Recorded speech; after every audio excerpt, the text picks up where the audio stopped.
আসসালামু আলাইকুম। আমি একটি কবিতা বলে শোনাবো। সাদ লিখেছেন কবি রবীন্দ্রনাথ ঠাকুর।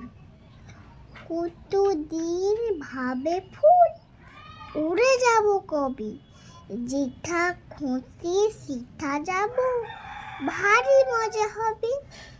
তাই ফুল একদিন মিলে দিল দানা, প্রজাপতি হলো তার, কি করিবি মানা।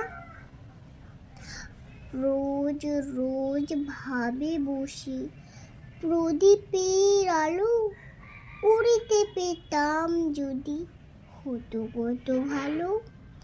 ভাবিতে ভাবিতে শেষে কবে পেল পাখা, জোড়াটি হলো তার, ঘরে জানলা তো রাখা।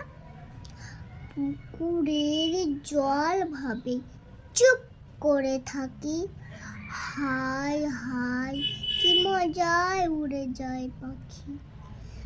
তাই বুঝি ধোঁয়া দানা মিলে, আকাশেতে মেঘ হয়ে গেল বহেলে।